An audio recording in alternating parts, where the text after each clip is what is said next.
My gambling-addicted sister kidnapped my 8-year-old son and zip-tied him to a bench in a graveyard at 1 a.m., demanding I sign over our father's $380,000 house or she'd kill him. I'm standing in Oak Grove Cemetery, staring at Austin's tear-streaked face as he whispers, "Mommy, help me," through the duct tape across his mouth. His wrists are bleeding where the plastic restraints cut into his skin. He's been missing for 90 minutes. I found him using the GPS in his smartwatch, the same watch that recorded Brenda's voice when she pulled him through his bedroom window. This is the sister who cried at our father's funeral 8 months ago. The sister who swore she'd never hurt family when she begged me for gambling money last Christmas. The same sister who spent the last 2 weeks watching my house, memorizing my son's schedule, and waiting for a moment when she thought no one would stop her. But here's what Brenda didn't know when she planned this. Every security camera in my home has been recording for 6 months. Every phone call is backed up. Every text message, every threat, including the one she just told our mother, lying that Austin was asleep and safe at home. My sister thought she was extorting a desperate single mother. What she actually did was commit kidnapping against someone who documents everything. So this is how I turned my sister's ransom demand into her permanent separation from my child. How I exposed my mother's role in covering up child endangerment, and how I made sure my gambling-addicted family never gets near my son again.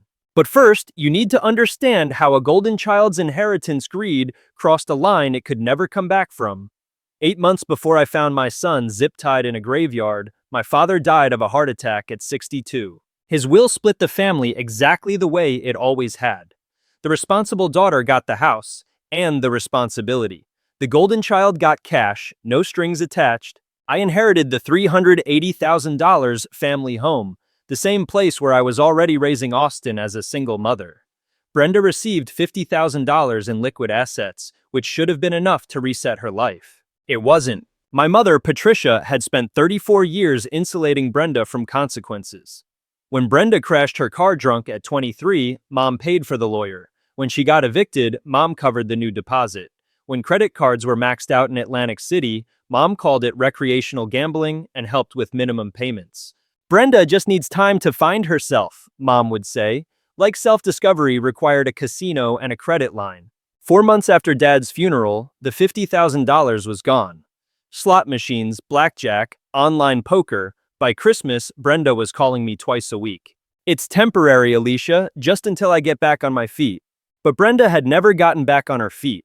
She just created emergencies and waited for someone else to absorb the impact. That's when I started noticing things around my house. Cars parked across the street that didn't belong to neighbors. Footprints in my flower bed. My trash bin moved after collection day. Austin mentioned seeing Aunt Brenda's friend watching him at the playground. When I asked Brenda about it, she laughed. "Why would I have someone watching Austin? That's weird. You're being paranoid."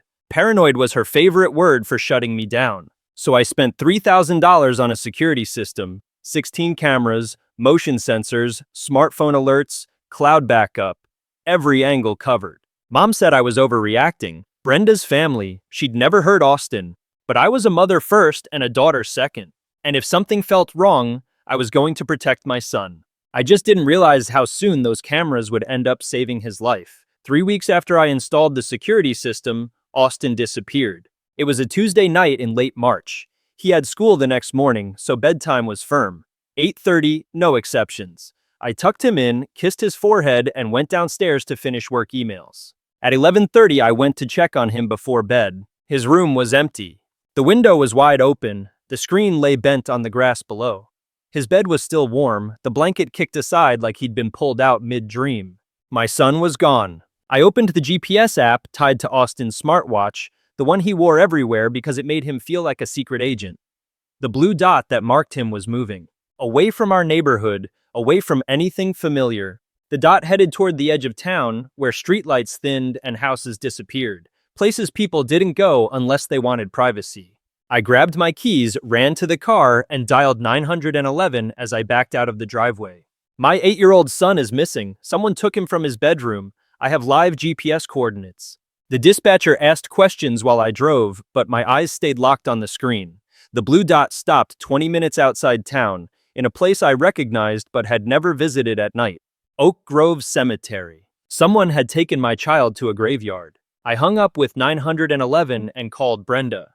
Austin's missing. Do you know anything about... He's fine, she said instantly. Too fast. He's asleep. You're overreacting. He's not in his room. His window was forced open. His GPS shows Oak Grove Cemetery. That's impossible, she said. Austin's safe at home. You must be mistaken. She didn't ask where he was. She didn't ask how he'd disappeared. She was lying. I'm going to the cemetery, I said. If you know something, tell me now. Don't go there, Alicia, she said sharply. Just stay home. He'll turn up. I ended the call. 10 minutes later, my headlights cut across the rows of headstones. That's when I saw my sister, standing over my 8-year-old son, zip-tied to a bench, duct tape across his mouth, using my child as leverage. Don't freak out, Brenda said, like kidnapping was a scheduling issue. Austin's helping Aunt Brenda with a family problem. I ran to my son and started cutting the zip ties with my car key. His wrists were red and swollen where he'd fought the restraints. When I peeled the duct tape from his mouth, he whispered, Mommy, she said you told her to take me. I need you to sign over Dad's house, Brenda said calmly, pulling folded papers from her black duffel bag. Tonight, the deed transfer's already prepared. You just sign. You kidnapped my son for real estate? I borrowed him, she said, temporarily until you stop being selfish about family assets. She held up the papers like a reasonable offer. The house is worth $380,000. I owe $180,000 to people who don't wait. I pulled Austin against me, checking his arms, his legs, his breathing. You could have asked for help, I said. You didn't have to do this. I did ask, she snapped, for months, and you said no every time.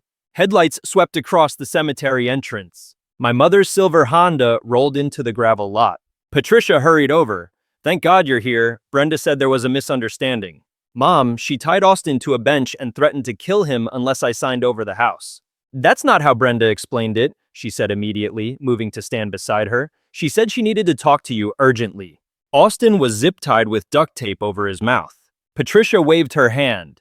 Kids get scared easily. Things can look worse than they are. Worse than kidnapping. She owes $180,000 to loan sharks, I said. She wants the house as collateral. Patricia exhaled sharply. Gambling debts sound scarier than they usually are. Brenda just needs help, and the house is sitting empty half the day anyway. I stared at her. You want me to hand over the home my son sleeps in so Brenda can gamble with it? It's family property, she said softly, and family handles things internally. I opened my phone and hit record. Just so I'm clear, I said, holding it up, you're saying Brenda was justified in taking Austin from his bedroom at midnight and bringing him here to force a property transfer. I'm saying families don't involve outsiders, Patricia replied. Sometimes love looks messy. The red recording dot blinked. I looked at my son, raw wrists, shaking hands, and then at the two women who had decided money mattered more than him. Get away from us, I said quietly. Now. You're overreacting, Brenda started. I said get away from my son. Patricia stepped forward. Alicia, you're upset. Let's go home and talk like adults.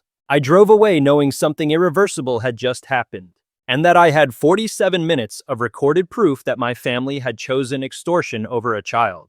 The next morning, after Austin finally fell asleep in my bed, his small body jerking awake every time a car passed, I went through every second of security footage from the past 2 weeks. What I found made my hands shake. Brenda hadn't just been around. She'd been watching us for 14 days straight, parking across the street at different hours, timing Austin's routine like clockwork. School pickup at 3:15, soccer practice Tuesdays and Thursdays, lights out at 8. She'd been studying my son like a target. The footage from 2 nights before the kidnapping was worse. Brenda sat in her car for 3 hours, stopwatch in hand, timing how long it took me to check on Austin after bedtime. 45 minutes. Then she climbed through the side fence, slowly, carefully, testing which path avoided the cameras. This wasn't panic, this was planning. I saved every file, then started digging into Brenda's finances. If she owed $180,000, there would be proof. I didn't expect it to be sitting in my driveway. Her Honda was still there from the night before. The black duffel bag lay open on the back seat. Inside were 17 letters, casino statements, private lenders, handwritten threats. $68,000, Atlantic City Casino. $45,000, Marcus Volkov. $23,000, Tri-State Financial Solutions. One letter was underlined twice. Final notice, property collateral required. They knew about the house, they knew about the inheritance, they knew exactly what leverage to use. At noon, my phone rang. Patricia. I've been thinking about last night, she said softly. I'm worried about Austin. You should be, I replied. Your daughter kidnapped him. That's not what I mean, she said. I'm worried about him living with someone who's spiraling, installing extreme security, accusing family members of crimes. The room went cold. You called CPS, I said. Sir? I called for a wellness check, she corrected, just to be safe. Safe. 20 minutes later, CPS was at my door. Jennifer Walsh listened to the 47-minute recording in silence. When it ended, she closed her notebook. This isn't a family dispute, she said quietly. This is kidnapping, and your mother reporting you instead of this? That's strategic. By 3 p.m., I was in attorney Sarah Mitchell's office. They're trying to flip the narrative, she said. If they make you look unstable, they protect Brenda. I signed the papers anyway. Restraining orders, emergency custody, federal referral. As I left, my phone buzzed. Brenda, hope you're happy. Mom's talking to lawyers about taking Austin away from a mother who makes up kidnapping stories. I looked back at my car, at the child seat in the back, at the life they thought they could steal. They didn't understand one thing. They'd already crossed the line where families stop mattering, and evidence does.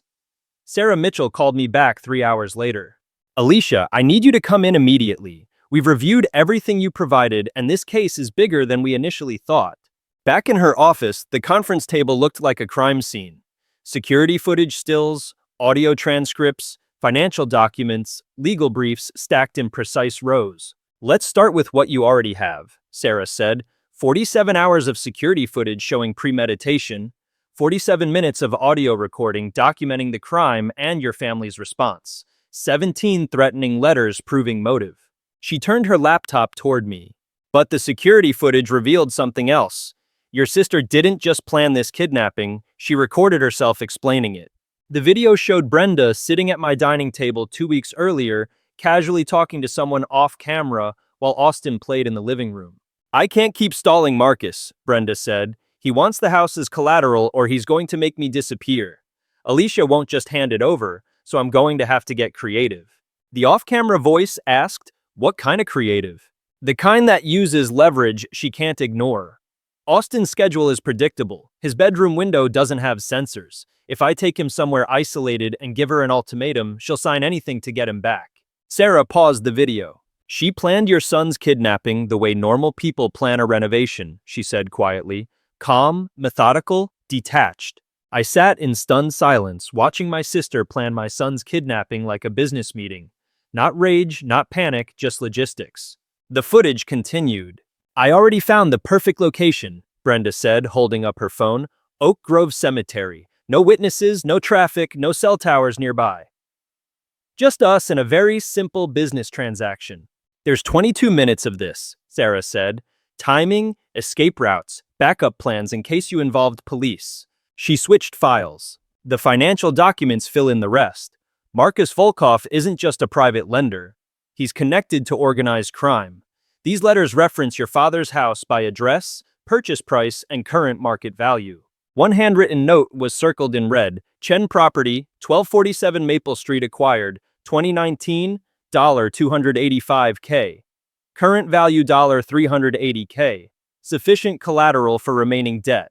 They researched your family. They told Brenda exactly what she needed to steal. Casino statements showed Brenda had burned through the $50,000 inheritance in 16 weeks.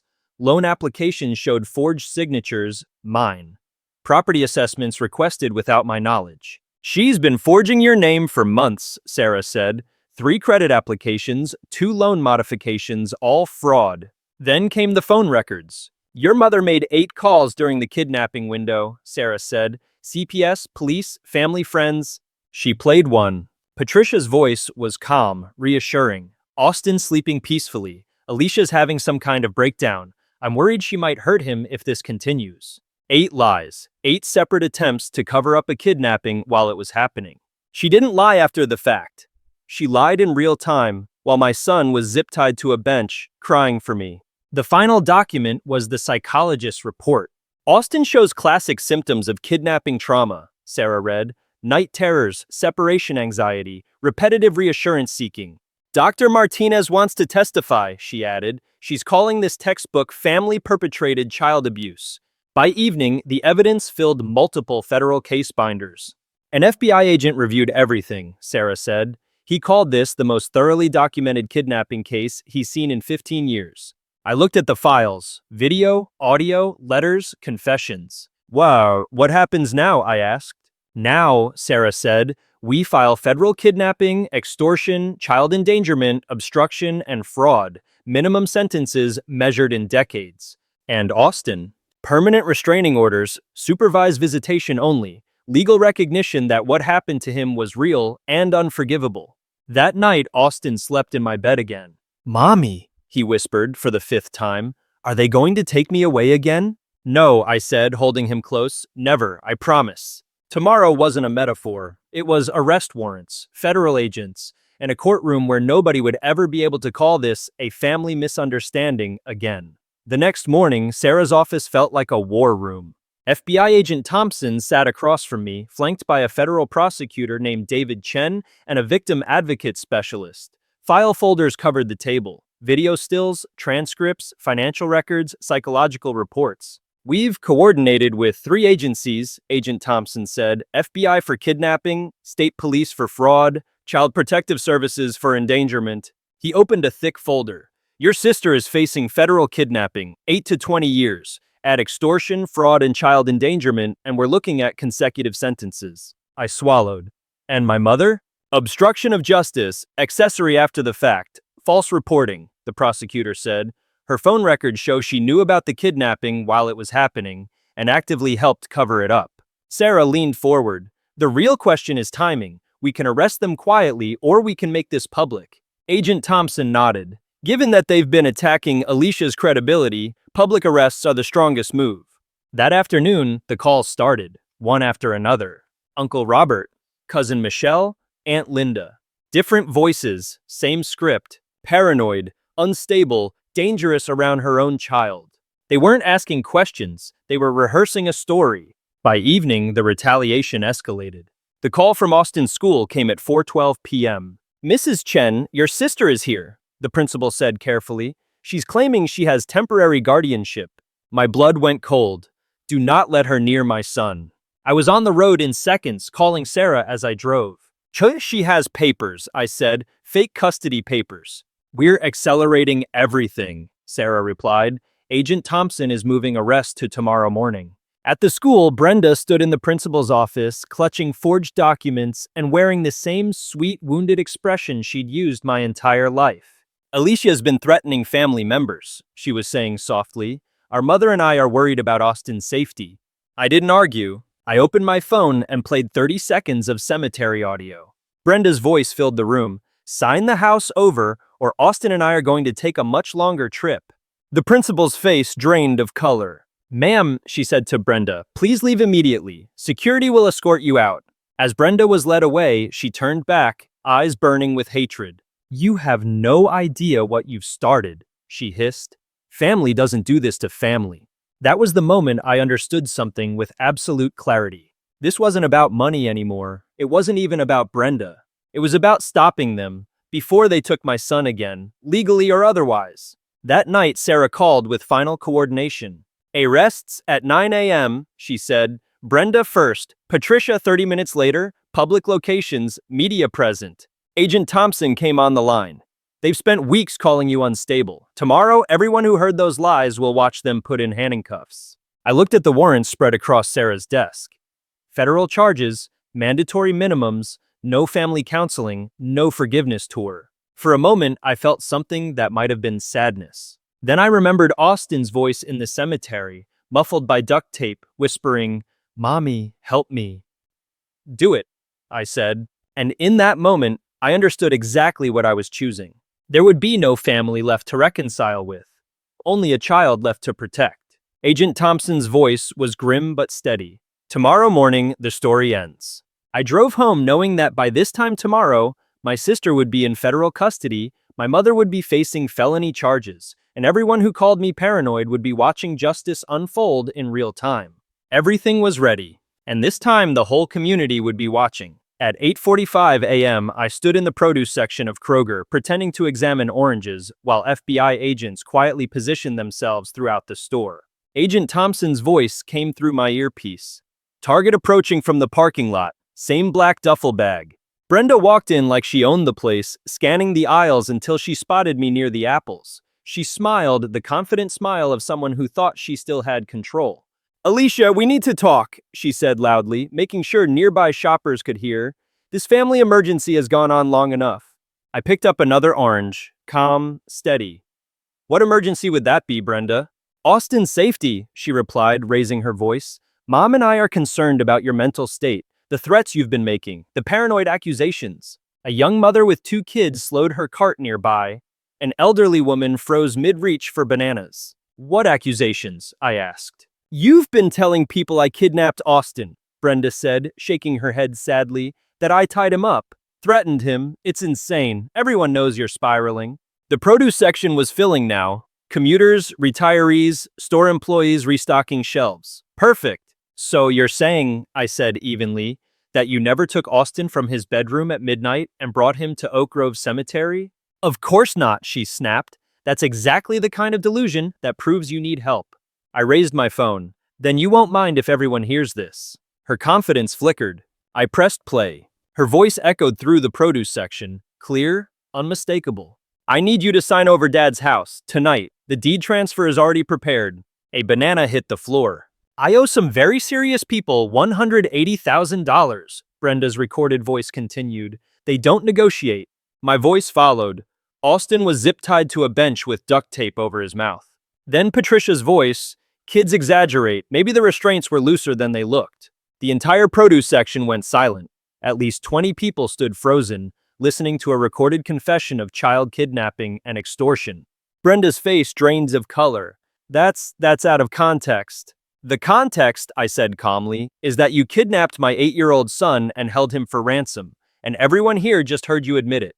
Agent Thompson stepped out from behind the banana display. "Brenda Williams, you are under arrest for federal kidnapping, extortion, and child endangerment." The click of handcuffs echoed like a gunshot. "This is insane!" Brenda screamed as she was led away. "She's lying, she's unstable. Ask anyone in our family." But the witnesses had already heard the truth. As Brenda was escorted toward the exit, the store manager locked the front doors and asked customers to remain inside until agents cleared the scene. Phones were raised everywhere. Photos, videos, whispers spreading faster than any lie my family had ever told. Someone near the checkout said quietly, "That woman just got arrested for kidnapping a child." Another voice replied, "Her own nephew." Brenda lowered her head as cameras flashed. For the first time in her life, she wasn't the golden child being protected. She was a criminal being witnessed. As the automatic doors closed behind the agents, strangers gathered around me. "Honey, are you okay?" the elderly woman asked. "Is your son safe now?" the young mother whispered, holding her children closer. For the first time in weeks, I wasn't the hysterical accuser. I was the mother who documented everything. 3 months later, Federal Court, Jackson, Mississippi. By the time the case reached court, local media had given it a name, the Oak Grove kidnapping. Austin's school issued a formal statement confirming he was the verified victim of an abduction. CPS closed its investigation with a written apology. My mother was arrested 2 days later at the CPS office she'd used to attack me, handcuffed in the same hallway where she'd claimed I was unfit. The courtroom was packed when Judge Patricia Morrison delivered the sentence. "Miss Williams," she said, "kidnapping a child is among the most serious crimes in our legal system.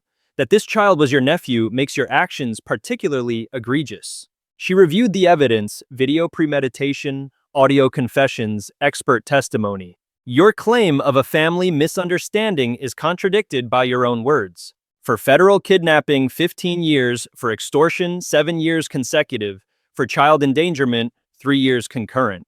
22 years. My mother received 5 years for obstruction and accessory charges." As they were led away in shackles, Brenda turned back. "This is what happens when family turns against family." I stood. "No," I said clearly. "This is what happens when someone kidnaps a child. Family doesn't get immunity for federal crimes." Judge Morrison nodded. "Mrs. Chen is correct. Family does not excuse violence against children." Outside the courthouse, peace finally settled. Austin waited in the car with the victim advocate humming softly. When he saw me, he smiled, the first real smile since the cemetery. "Mommy," he asked, "are the bad people going away now?" "Yes, baby," I said, buckling him in. "They're going away for a very long time." And for the first time since Oak Grove Cemetery, that was completely true. That was 2 years ago. Brenda is serving 22 years in federal prison. No parole eligibility until year 15. Whatever she still owned after legal fees disappeared to the same loan sharks who pushed her to kidnap a child for collateral. My mother received 5 years. She lost her house paying for appeals that went nowhere. She still writes letters sometimes, claiming she was just trying to keep the family together and asking when I'll be ready to forgive. I stopped reading them. The restraining orders are permanent. Even after release, neither of them can contact Austin or come within 500 feet of our home.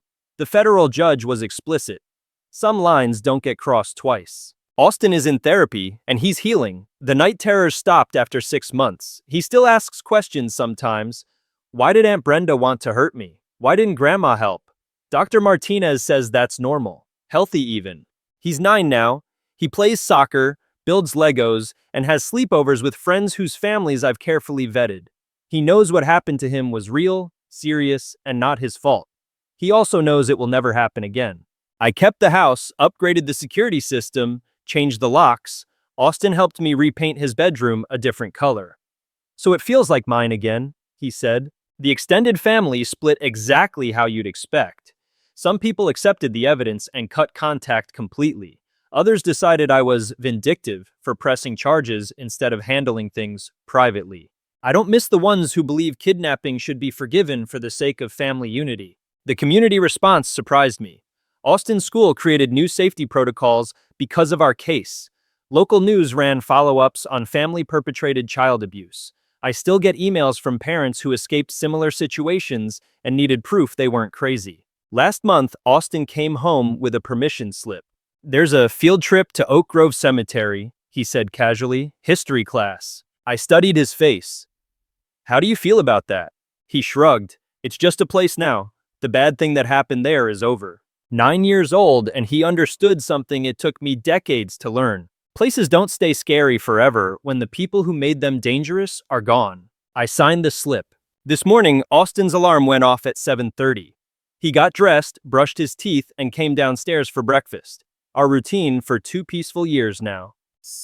"Mommy," he asked while pouring cereal, "do you ever miss them?" I thought about the people who terrorized my son for money, who tried to steal our home, who called me unstable for protecting him. "No, baby," I said honestly. "I don't miss anyone who thought hurting you was acceptable." He nodded, satisfied. "Good, because I don't either." At 8:15, I walked him to the school bus. He waved from his usual seat as it pulled away. Just like that, normal life. And I finally understand this. Family isn't defined by blood. It's defined by who you protect and who you refuse to protect anymore.